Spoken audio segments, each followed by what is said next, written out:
안녕하세요, 구독자 여러분. 오늘 5월 20일 방송 시작하겠습니다. 이번 한 주도 행복하고 즐거운 일들 가득하시기 기원드리겠습니다. 이번 주에는 이제 금융통화위원회 금통위 회의가 있습니다. 이 부분 이창용 총재가 또 5월 초에 이 아시아개발은행 ADB 은행 총회에 참석해서 기자회견 때 된 워딩을 갖고 좀 예측을 좀 해도록 하겠습니다. 두 번째는 PF가 갑자기 보도에서 보셨겠지만 230조라는 단어가 갑자기 나오기 시작을 해요. 이거 좀 혼동스러우실 텐데 뭐 우리 구독자분들은 예전 저번 주에 한번 제가 말씀드린 것 때문에 좀 이해하시겠지만 요거 좀 정리해서 해석해 드릴 거고요. 5월의 신부는 어디에 시장 상황입니다. 혼인이 계속 감소하고 있다. 이게 이제 시장에는 사실 하방 요인이죠. 이 부분에 대해서 또 체크하도록 하겠습니다. 그리고 끝으로 2024년 주택 누계 현재까지 이제 주택 상승 하락에 대해서 누계에 대한 보도 자료, 통계 자료를 보면 아이러니하게 부동산에서 발표했는데 모두 하락입니다. 한 군데 빼고. 이거 참 특이합니다. 이거 좀 해석되시면, 이해되시면 시장 판단하시는데 많은 도움이 될 것 같아서 제가 체크해 보도록 하겠습니다.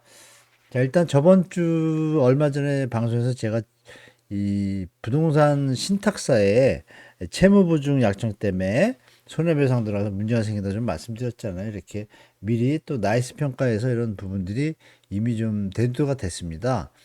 이 책임 준공형이라고 그러죠. 시행사를 대신해서 시공사를 대신해서 채무 보증을 쓴 것들 때문에 이 대출 기관들이 돈을 회수하겠다고 하면은 손해배상을 해야 됩니다. 이게 소송이 붙었는데 보시는 것처럼 보도들 보시면 책임진공 부메랑 100원 썼다가 500원 물어줄 판 뭐 이런 내용들이 다 결국은 소송을 가서 근데 패소를 했습니다. 여기 보시면 신탁사 대출금 반환소송 패소. 이게 이 얘기는 뭐냐면은 신탁사가 보증을 쓴 부분에 대해서 좀 문제가 생기고 있다는 걸 저번 주에 말씀드렸고 요번에 이제 발표한 이 질서 있는 연착륙 230조 연착륙에 대해서 여러 가지로 이 내용을 보면은 결국은 왜 갑자기 230조가 늘었냐. 그 와중에 이제 이런 구분을 좀 했죠. 이 어떤 부실 우려를 갖다가 두 개로 더 상세하게 해가지고 두 개 부분에 대해서 하나는 공매경매로 부실 우려는 처리하고 유의에 대해서는 체크를 해가지고 재구조화 계획을 가겠다 이거예요. 이렇게 디테일한 내용들이 있죠. 이런 내용들인데 결론은 뭐냐면 이거는 이제 이 뭐라 그럴까요? 눈 가리고 아웅이라고 갑자기 230조가 늘어나는데 여기서 한번 생각해 볼 건 이겁니다. 청년층에 대한 전세 사기 피해에 대해서는 그렇게 남의 일처럼 쳐다보고 이 부분에 대해서는 마치 친척이 아닌 이상 이렇게 잘해 정상적으로 어떤 금융기관의 리스크의 어떤 확산을 위해서 하는 건 좋습니다. 좋은데 균형 감각이 없습니다. 이번 정부가. 왜냐하면 전세 피해자 그 총액 뭐 1조에서 뭐 여야가 다르지만 4조 막 왔다 갔다 하는데 이거 230조는 물론 총 모액이지만 들어가는 돈이 100조 가까이 지금 투입되는 상황인데 이런 부분은 사실 정부 당국에서 서민과 건설사 또 기득권 여러 가지 균형 상태를 보고 중산층 보고 좀 조정을 했으면 좋겠다는 좀 말씀드리고요. 일단 정부가 이렇게 해왔습니다. 2020년 10월부터 이렇게 차례대로 왔었죠. 진도가 회사채 매입하고 CP 매입하고 이렇게 다 부채에 대해서 보증 쓰면서 나라 돈 들여가지고 우리가 낸 세금으로 설립된 회사들 또 산업은행도 마찬가지지 않습니까? 이런 부분들 건설사 지원으로 좀 올인이 된 경향이 좀 있어요. 물론 이제 연착륙은 잘하고 있는 것 같지만 이게 과연 연착륙이 된 것이냐. 부동산 PF 문제는 결국은 비싸서 안 팔린 건데 싸게 팔면 되는데 지금 이것이 싸게 파는 조건이 확실하게 명료 투명화되지 않았습니다.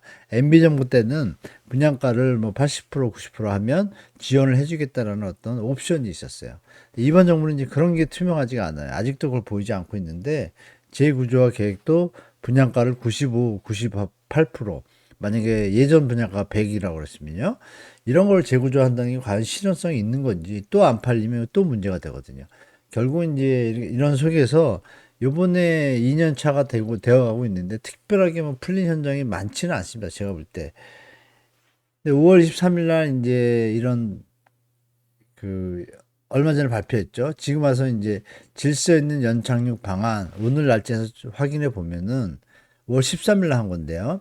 신탁사 채무보증 약정이라는 부분하고 토지담보대출 이게 갑자기 들어옵니다. PF 영역에. 그리고 새마을금고는 행정안전부가 하잖아요. 이 부분을 갖다가 또 끌어 들어옵니다. 이게 슬며시 이게 들어와가지고 모든 하간 사업체들에 대해서 그냥 세금을 갖다 광폭적으로 지금 투입하고 있습니다. 이게 과연 잘하는 건지는 나중에 역사에서 판단하고 또 결과에 따라 다르겠지만 분명히 좀 문제가 생길 것 같다는 걸 좀 말씀드리고 싶습니다. 악성 현장을 좀 5%에서 10%라고 얘기를 했는데 그 악성 현장을 기준을 금감원이 정하는 게 아니잖아요. 실제 현장 상황과 그 실사를 다 충분히 한 다음에 분명히 기의 평가 개선안도 6월 달에 나오기로 했거든요. 평가를 아직 퍼펙트하게 안 했는데 미리 립 서비스로 5에서 10%될 거다. 공경매가 나머지 90%는 안전하다. 이런 식으로 국민들을 합당하게 해서 이해하기 힘든 그런 거로 지금 몰아붙이고 있는데 이 부분은 나중에 한번 하나하나 정부가 해명을 해야 될 것 같습니다. 제가 볼 때. 일단 금통위가 있습니다. 다음에 PF 문제는 사실 결국은 어떤 부분에서 정말 잘하면 넘어가겠지만 그 잘한다는 것이 금리가 인하되고 분양가 이 높은 분양가를 수요자들이 사준다는 전제인데 과연 그게 뜻대로 될지 제가 볼 땐 배탈난 거품이 가득한 것을 배를 갖다 끌고 가고 있다라고 좀 들어서 걱정이 좀 됩니다. 지난 4월 금융통화위원회에서 3개월 내에는 금리 인하를 낮출 생각이 없다고 얘기했지만 6개월 뒤에는 데이터에 따라 달라질 수 있다는 것을 충분히 장기간이라는 문구에서 장기간을 뺀 것을 설명한 것이다. 이렇게 인포맥스에서 한번 다뤄주는데요. 원래 했던 내용이고 한국은행이 어떻게 하려나라고 제안을 썼지 않습니까? 이게 이제 이 스탠스를 정확하게 못 잡고 있는 것 같아요. 이게 이제 ADB 은행 회의 가서 이렇게 발표를 기자회견에서 했는데 예전에는 이분이 디테일하게 자기 소신을 밝혔는데 약간 두리뭉실 넘어간 경향이 있었습니다, 이번에. 그래서 이번 금통위 회의 끝나고 나서 이창용 총재의 말이 앞으로의 금리 인하 시기나 어떤 형태를 보는데 우리가 판단할 건 이겁니다. 이분에서 보시면 5월 달에 이 거시 건전성 관리를 위한 가계부채 구조 개선 방안이 심포지움이 열렸어요. 열렸는데 여기서 박춘성 금융연구원 실장님께서 이런 표현을 씁니다. 이 전세자금 대출은 요겁니다. 박준성 요 분야 빨간게 전세자금 대출은 갭 투자를 그러니까 조장하고 주택가격과 가계부채 1조 안 좋은 쪽이라는 얘기죠. 그래서 전세 대출과 중도금 이주비 대출 등의 주택금융을 점진적으로 그러니까 이 충격이 안 가는 선에서 장기 거시 건전성을 볼 때는 DSR에 포함해야 한다고 발표합니다. 그리고 여러 자료를 여러 발표를 제대로 한 내용들이 합리적인 것을 보여줍니다. 그리고 기존에 우리가 봤던 것을 연결해 보면 당국은 전세대출 DSR 예정대로라고 하면서 추이 신중히 보고 있어. 가계부채 증가세가 확대되지 않도록 유의할 필요가 있다. 계속 이제 스피커를 합니다. 그 이창호 총재가 2월인가 3월에 이 얘기를 합니다. 금리 인하 때 만약에 할지라도 거시 건전성 정책 병행 필요라는 표현을 써요. 이게 제일 중요합니다. 이게 무슨 말이냐면 그 스트레스 DSR 있지 않습니까? 그거 하겠다는 얘기예요. 우리 구독자분들은 제가 몇 번 설명드려서 아시겠지만 현재 1.5%인데 내년에 올 연말에 만약에 2%로 잡으면 내년에 2% 적용입니다. 그 변동금리 금리 인하가 돼도 자영업자분들하고 건설사에 도움을 주지 주택시장에 펌프를 일으키는 그런 것을 사전에 차단하겠다는 뜻입니다. 이거 미리 생각하시고 시장에 대처하셔야 됩니다. 자산가분들도 마찬가지고 함부로 금리 인하가 됐다고 다시 예전처럼 시장이 펌핑되거나 이럴 일은 거의 없다고 저는 보고 있습니다. 심사임당을 넣어놨는데요. 심사임당이 이제 이창용 총재가요. 그 신사임당의 아들이 이이잖아요. 율곡이인데 이의 동생이 있어요. 이열인가 이육인가. 그분의 16대 손이 이창용 총재예요. 나름 양반의 어떤 그 DNA를 갖고 있는데 이번에 국민들을 위해서 율곡 선생처럼 좀 좋은 정책을 했으면 좋겠다는 마음에서 제가 신사임당 얼굴을 넣어봤습니다. 이창용 총재가 이제 뭐 오락가락하고 했는데 정리해보면 이렇습니다. 핵심 이거 뭐가 바뀌었다. 뭐가 바뀌었냐? 우리 여러분들이 뭐 미국의 상태를 뭐 체크해 본 것처럼 미국의 금리나 피벗이 변화가 됐다. 좀 늦춰졌다. 9월이나 12월. 이런 요인하고 두 번째는 한국 1분기 깜짝 경제 성장률 1.3% 이걸 내세웠습니다. 인포맥스에서 다루는데 다시 한번 보는데요. 1.3%가 뛰었잖아요, 갑자기. 이게 1년치를 갖다 그냥 1분기 만에 뚫어버리니까 이창순이가 당황스러운가 봐요. 그죠? 보시면 0.4시 4분기 하면 한 0, 1, 2점 몇 나와야 되는데 벌써 이래 버리니까 과도하게 좀 빨라서 그래서 알아보니 수축은 회복할 거라고 다 예측을 했는데 갑자기 내수가 좀 살아났다고 보이는데 그러면 실제로 내수 소매 판매는 별론데 어떤 게 있는지 이래서 말을 이렇게 합니다. 무엇을 놓쳤는지 점검할 시기다라고 이미 얘기를 합니다. 알고 보니까 해석이 우리 인포맥스에서는 이렇게 해석을 하더라고요. 날씨가 낮에 너무 좋았다. 요새 최근에 인류 그리고 건설 회사에서 그 콘크리트 타설을 하잖아요. 타설을 하면 날씨가 좋아야 이게 잘 양생이라고 그러죠. 잘 굳습니다. 근데 그 날씨들이 아시는 바와 같이 2월, 3월, 4월 낮에 날씨가 좀 좋았잖아요. 그 부분 때문에 이 건설에 쓰이는 콘크리트나 이런 소유량이 많아서 GDP에 좀 도움을 줬다라고 이렇게 판단을 하고 있더라고요.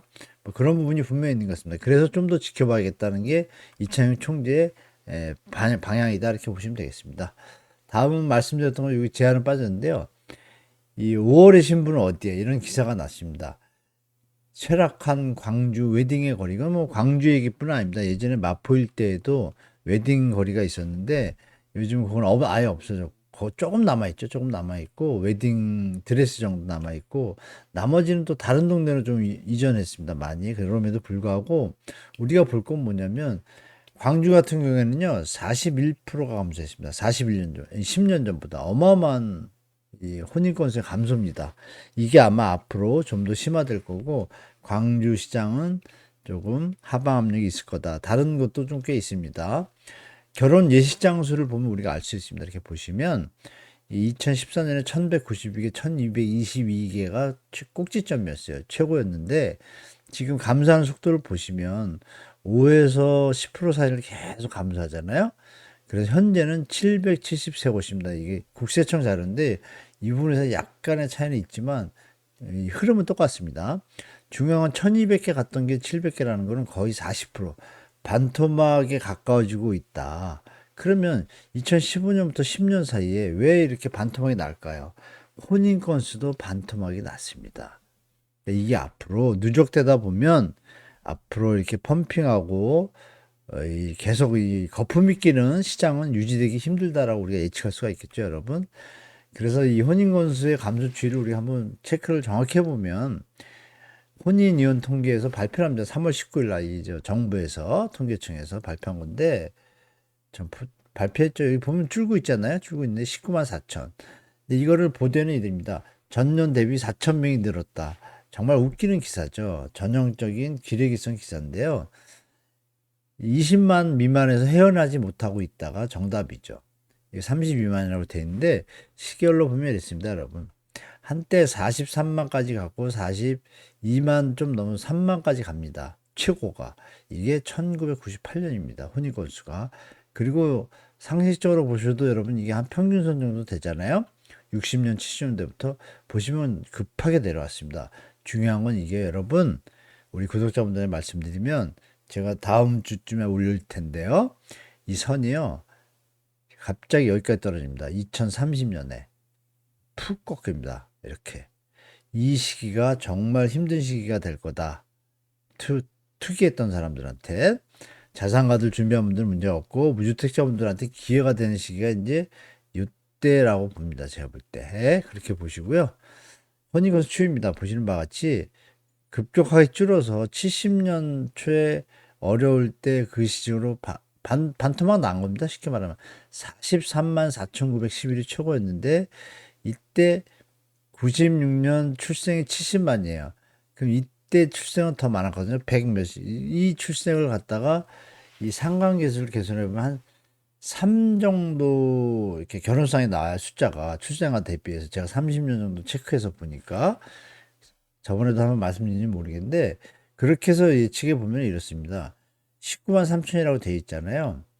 이게 출생아 수랑 연결해서 30년을 제가 텀을 두니까 2032년에 이게 12만 쌍으로 좀 주는 경향이 있습니다.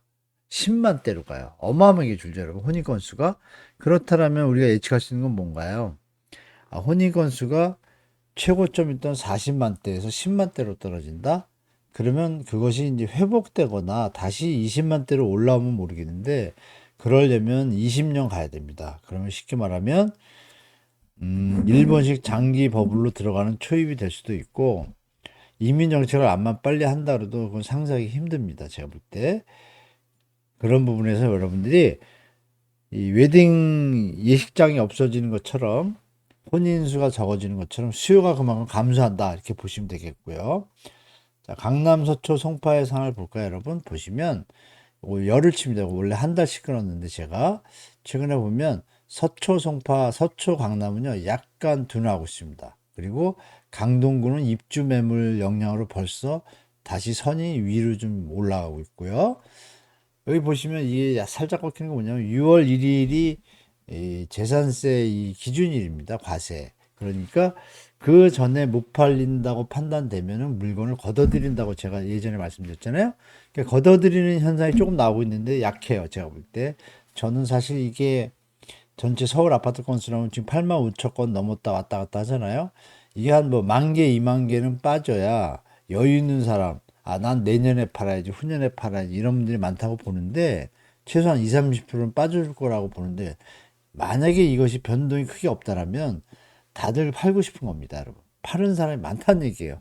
그 부분을 다시 한번 잘 해석하는 게 좋을 것 같다라고 말씀드리고 5월 20일이니까 6월 초 넘어가면 이 숫자의 변동치가 없다라면 시장은 앞으로 매물은 계속 유지되고 증가될 거라고 말씀드리겠습니다. 자, 그리고 이제 누계에 대해서 말씀드렸잖아요. 네 번째 항으로 매매가 동향을 보시면 이게 5월 13일 날 부동산에 발표한 자료예요. 그 안에 자료를 들어가면 이런 내용이 있는데요. 이제 볼까요? 같이 여러분. 흐름은 우리가 같이 봐줘야 했잖아요. 여기 보시면 뭐 서울 같은 경우에 이렇게 플러스입니다. 플러스 쓰는데 2024년 누계라고 돼 있잖아요. 누계. 누계는 뭐예요? 마이너스입니다. 마이너스 0.14. 올라가고 있지만 뭐 주택 가격 오른다고 신고가 나왔다고 계속 이걸 마지막 어떤 영꿀2 작전을 기레기님들하고 계속 하는 게 좀 보여요. 신고가 계속 쳐주고 물론 일부 단지들은 신고가 나올 수 있습니다. 1%, 5% 상류층에서는 신고가도 나오기도 하고 하락가도 나오고 왔다 갔다 해요. 언제든지. 그거를 갖다가 마치 전 주택이 그런 것처럼 도배하는 기사는 제가 볼 때는 정직하지 못하다라고 말씀드리고 우리가 볼 건 요겁니다. 이렇게 다 마이너스입니다. 여기 보시면 플러스 강원도입니다. 강원도. 그리고 여기 보시면 1%좀 많이 내려온 데가 부산. 이제 드디어 이제 크게 내려가기 시작하죠. 부산이 작년 올해 초까지도 좀 강세를 보였죠. 광주하고 광주도 보면 연속 마이너스로 이제 치닫기 시작하고 대전도 아마 따라갈 겁니다. 따라가고 부산은 예전부터 제가 말씀드린 것처럼 이제 하향 조정이 크게 올 거다고 말씀드리고 전반적으로 보면 어때요? 그리고 충남도 유념해 보셔야겠죠? 마이너스 1.14% 누계가 그러면 여러분들이 제주도 마찬가지고요. 시장을 제가 조급하지 않으셔도 된다는 뜻을 말씀 많이 드렸잖아요. 물론 정부가 진짜 나라 돈을 가지고 세금을 가지고 금리 1%짜리 또 막 뿌려대면 억지로 시장은 유지되겠지만 그건 나라 망하는 지름길이라고 하는 총재가 얘기한 것처럼 저도 그렇게 생각합니다. 그래서 제가 볼 땐 이 상태에서 연착륙이 되는 게 제일 대한민국 국가나 청년과 무주택자 또 다주택자를 위해서도 맞다고 봐요. 한번 급하게 먹으면 배탈 나면 많이 쉬어야 됩니다. 차근차근히 안정적으로 하는 게 제일 좋은 국가나 국민이나 자산시장 투자자한테 모두 도움이 된다고 저는 보고 있습니다. 그래서 여러분들이 자산가분들이나 다주택자분들이나 지금 언론 보도에서 특히 레거시 미디어들, 기득권 미디어들이 퍼붓는 그 상승 기사에 절대 속으시면 안 됩니다. 누가 봐도 이건 상상하기 힘든 구조고 팩트들이기 때문에 정말 조심하시기 다시 한번 제 의견 말씀드리고요. 우리 구독자 여러분들은 연말까지 일단 그 뒤는 그 뒤에 보시고요. 연말까지 일단 천천히 가셔도 되고 분명히 엄청난 조정이 저는 올 거라고 보고 있기 때문에 여러분들이 긴 호흡으로 가시면 좋을 것 같습니다. 자, 이번 주 다음에는 이제 다음에 얼굴 뵙도록 하겠습니다. 우리 구독자 여러분. 이번 한 주도 행복한 한 주 되시고 환절기 감기 저녁 때 조금 조심하시고 또 행복한 한 주 보내시면 다음 영상 때 뵙도록 하겠습니다. 그때 인사드리도록 하겠습니다. 감사합니다.